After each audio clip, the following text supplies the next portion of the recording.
but I'm so good at making procrastination look productive. Is this still hot? I love when I can take this out of the oven. So yesterday we did, look at that. Yesterday we did the buffalo chicken, and everybody loved the sauce. So, and the sauce wasn't even like a homemade. It's a concoction that I'm trying. Hey, Tachi. So that is some pork chops I just took out of the oven. I'm like, why am I even cooking? And you know all that chicken I cooked yesterday, you know I really didn't eat. I really didn't get a chance to eat. Because after I made the chicken and I tasted it, and after I did, you know, grab my phone. Like I said, after you go live, and Tati knows clearly about this because I missed Tati's show yesterday. And I try not to live stream and step on anybody's stream time. Because my Wednesday show is supposed to be up in the day. It's supposed to be quick. Let's go in and talk about leftovers. But I didn't get this chance to stream. Girl, you won the book I gave away on Meterscope. Yes, I saw the message. And this is how much procrastinating I've done. I've looked at the message 2-3 times while I was looking for another message. And I said, and every time I go to put in the address, I'm like, wait, let me go finish looking for this message. And I've done neither of the things. How about that? You know, you start all this stuff, but you don't complete any of it. And that's where I am at 4:01 in the afternoon. Here, I don't know why I'm even cooking. Everybody's out running around. But I wanted to cook. I don't know. And like I said, I looked at that message 3 times. But trying not to procrastinate, I left out of the message trying to continue what I was supposed to be looking for. So what I'm going to do right here, guys, is I'm going to try and whip up the sauce that I had yesterday. And I already wanted to deviate from it. My daughter's like, no. So I wanted to make the sauce from scratch. The whole point of yesterday's live stream was not to necessarily feature the chicken, but to make the sauce from scratch. But as I delved into it, how deep it went, you can't make homemade barbecue sauce unless you can make homemade ketchup. And then looking at the recipes, and actually I was given a very simple recipe.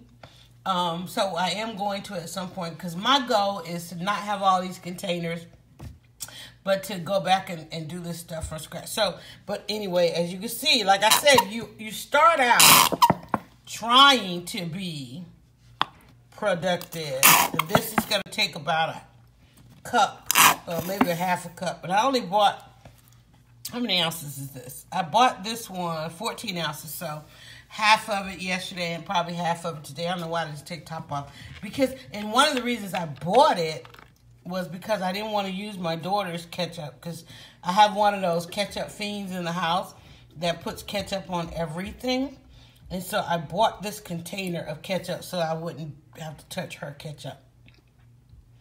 And I'm not one for saving plastic, but I do love to save glass containers, and none of these came in a glass container. So the sauce that we had yesterday was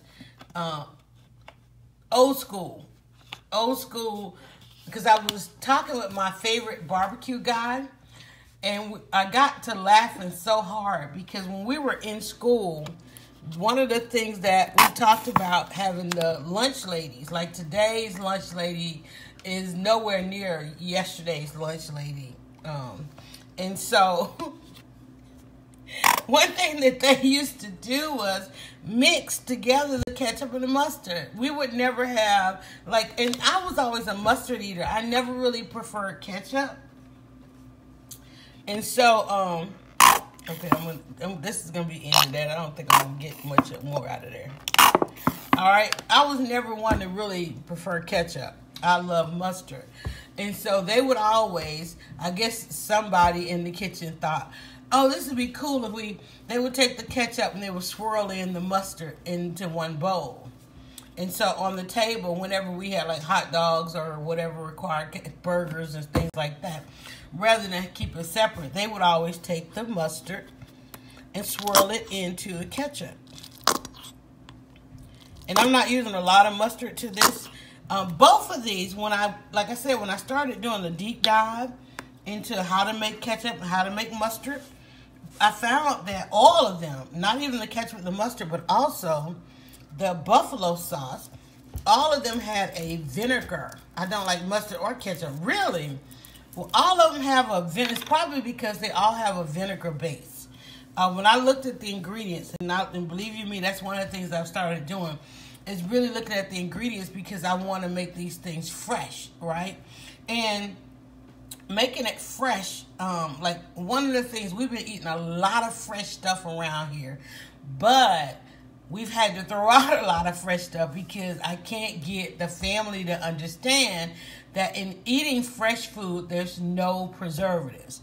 Like when I make ketchup from scratch, it's not going to be able to sit in the fridge or on the counter. Like the other day I made those cookies and my daughter was like, well, don't put them in the fridge, leave it on the counter. I'm like, but these are homemade cookies. There's no preservatives in there. You know, of course there's preservatives because you had your flour and all that kind of stuff. A little bit of shelf life. But I have to remind them, like I was buying bread from a friend who makes homemade breads. And they want to know, well, why does the bread go bad so fast? Well, it goes bad because there's no preservatives in it. And they don't know that life. They know things that stay on the shelf forever. So, but anyway, so what I'm doing now is I'm just, I forgot I took the top off of that. Oh my God, that's going to be hot. I need to scoop that out. I forgot. It doesn't have a flip top. Why does it have a flip top? What does it? Does it have a flip top? No. Let me spoon some of that out of there because Patty Betty will look at this and she will have a heart attack. Wait a minute. I need a container to put that back. I am not about to stir that in there. Let me get another bowl. Let me get another bowl. Where my little bowls go that fast? I am not about to stir that in there. Oh my God, she would have a lovely fit on me.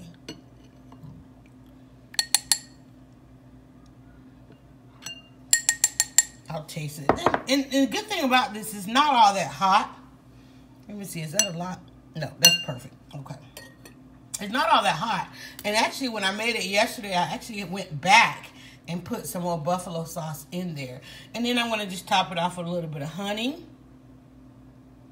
And then the last thing I did, just to give it the sweetness, for the sauce I did yesterday, I simmered it on the stove with some brown sugar.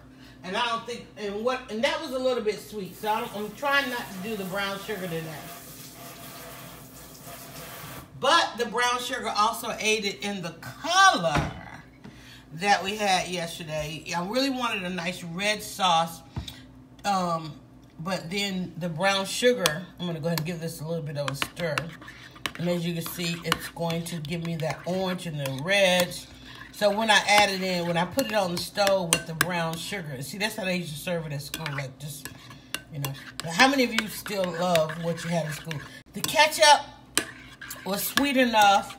The mustard gave a little tang with the buffalo sauce. See, that buffalo sauce kind of taking over. Yeah, I need to simmer that with a little bit of. See, the ketchup, it has such a sweetness, but it doesn't have that deep, rich sweetness that I got from the brown sugar. So I'm still going to have to simmer this on the stove with a little bit of brown sugar. Because what we loved about the chicken was that brown sugar kind of candied up that skin on that chicken a little bit. Hey, Karen. So, I think that was all I did was those and then brown sugar and butter on the stove. Let me grab my little saucepan here. And I'm just going to go to the stove with it. Put the top back on my pork chops. And we also had casserole. My daughter actually made a casserole, so I really didn't have to cook. So I only did those 4 chicken thighs because they were struggling on my brain. I'm like, I really could go back in with that. And this buffalo sauce is not that hot. I'm loving that it's not that hot. So, so now I have my stove on. In that pan, I'm gonna put about a about 1/4 of a cup of brown sugar. I'm not gonna do, I think yesterday I did a cup, not even a full cup of brown sugar and butter. And I'm gonna put that in the pan. So I'm just gonna hit this off.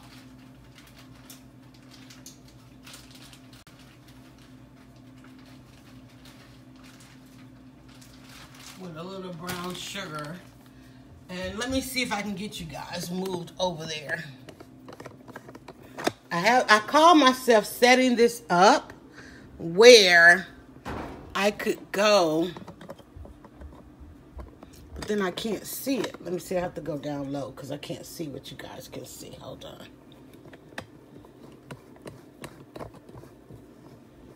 Oh, it's gonna add all that stuff on there. Hold on, I hit something.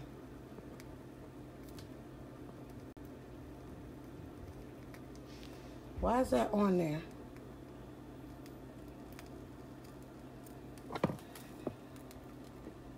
Oh, there it is. Okay, hold on. Bear with me, guys.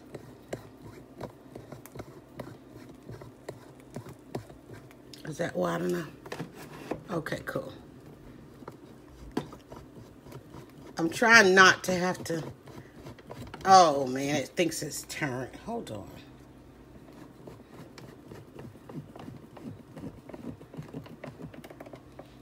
Let me see what happens if I tilt you guys over there a little bit. Is that better? I can't move it. I don't want to move my, I don't want to reset my thing there. But I think you guys can see over here, right? All right, so as you can see, I got a little bit of brown sugar in there. I'm just going to put a little butter on there, in there with it. And I actually, I used all that butter. But guys, I'm going to tell you from hindsight, just from trying out a lot of these recipes, because the goal was, you know, again, dialing back a little bit of the convenience factor, trying to get to a more natural state, not doing a lot, but just basically trying to learn recipes, right? And so, in trying to learn the recipes, you can see that brown sugar already kind of melted in there. I'm going in with a little bit of butter that's going to hit that off.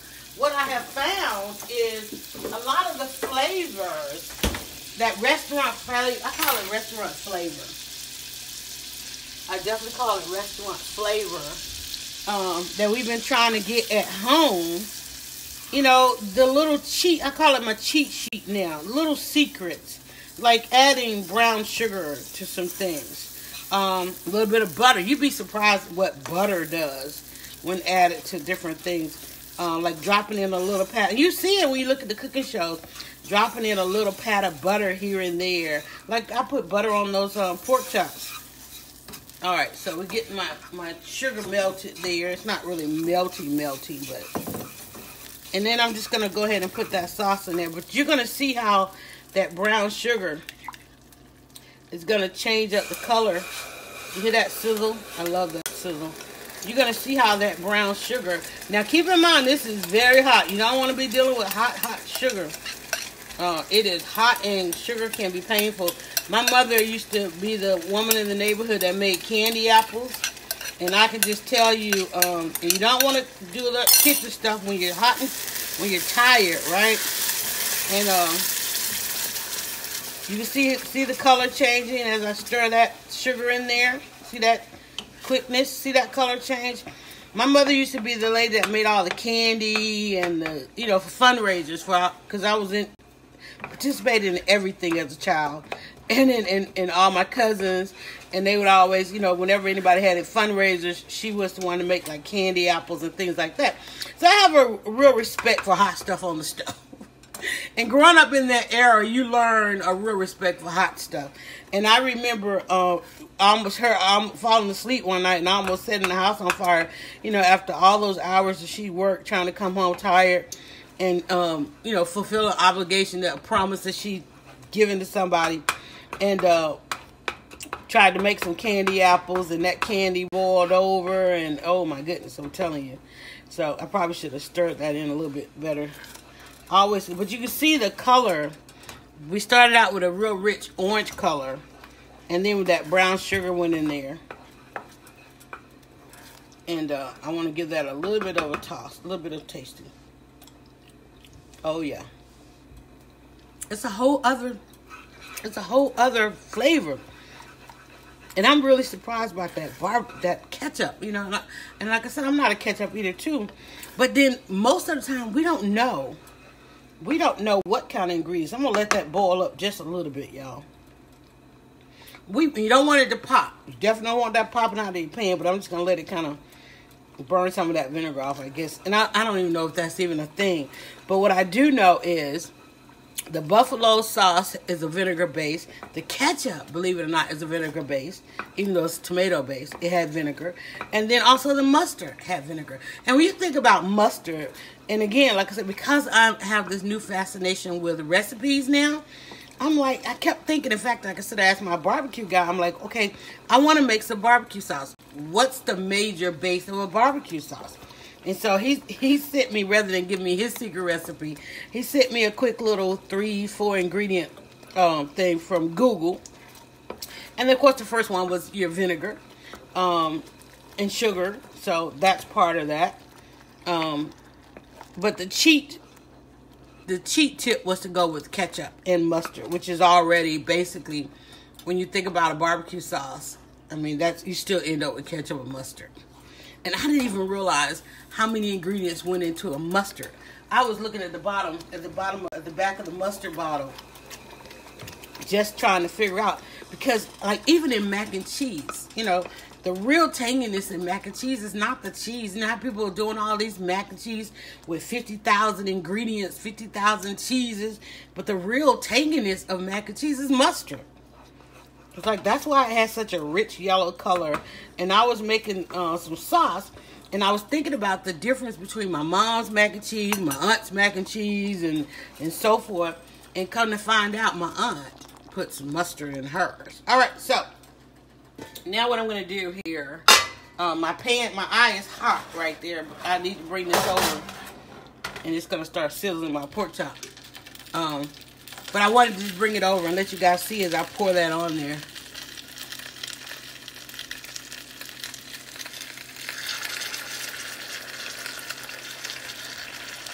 And we got just enough sauce.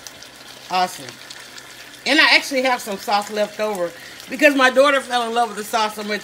She grabbed a jar and put that sauce in the jar. So I'm going to get this off the fire. But I'm just going to get that spread around there. Get that marinating on my chops. I'm not going to put it back in. I'm not going to put this back in the oven. I could go back in the oven. Let me just make sure they're not, oh, that's nice. They're not, they haven't been in too long. So, oh, look how tender that pork chop is. I might as well get me a piece of that. I'll taste for tasting. And there we go. Just trying to loosen them up a little bit. Let that sauce get in there. Stop cooking things. Well, I guess I could turn the eye off, maybe. Maybe that'll help. I was trying to keep that in the shot for you guys there, because I'm actually going to end here because that's pretty much it, and I want to eat and I want to taste this. So for my quick dinner, I'm going to have some of this pork chop. I'm going to grab some of that broccoli cheese casserole that my daughter did yesterday. And I think I have some other sides in there. I'm going to get lit with these leftovers. Go and check out the stream, because yesterday we did this with chicken thighs. Because I'm so tired of fighting with chicken wings. And chicken wings are, I think I can sit that down now. Chicken wings are, how many of you are just tired of the chicken wing simply because you eat a lot of the chicken wings because you like the flavor, you know? But I wanted some more chicken with the flavor. And so I made buffalo chicken thighs instead of buffalo wings, chicken wings. Now I just made some buffalo pork chops. So this is going to be today's dinner with leftovers. And I just wanted to kind of come on and show you guys again that sauce, because it ended up, turned out really well. But keep in mind, I'm going to go ahead and get some water in that pan because there's sugar in this. And you know, sugar makes a great mess. This would have been great if I'd done this in the slow cooker. And I have my slow cooker liner bag, so I won't have to, when I do sugary sauces, I don't have to worry about having to scrub that slow cooker. So get you some slow cooker bags. I'm going to put the top back on this because that heat and that sauce is coming. I'm going to put it back in the oven just a little bit just because I really want that sugar to caramelize on those pork chops, if that is a thing. I don't know. I'm just new to this. And I mean, I'm a home cook and I raised 4 kids off my cooking, but just coming back into the kitchen and learning a little bit more about how to break down, I'll take the top off, how to break down the recipes. That's what this journey is. And then, of course, being able to come in and talk about, you know, various books, and most of my blogging is going to happen here in the kitchen because I just feel better in the kitchen. And I have gone out, I've done a couple of events, and I don't know if I'm still ready for that. Let me see, what's today? Isn't it today the 11th, or is it the 12th? No, tomorrow's the 12th, so today's the 11th. Today was sausage pizza day, and tomorrow is, did I say pumpkin? Pumpkin pie day is tomorrow, so y'all get ready for that. But today is sausage pizza day. I do have a video out there on my YouTube channel where we made, in fact, I'm going to go get that shared. In fact, I might even live stream it. Where we made amazing sausage pizza, homemade sausage pizza. And that was really good. But today, we doubled back on the sauce. We had a package of pork chops. So I went ahead and threw some sauce on that. Put that back in the oven. And I'm going to bid y'all farewell.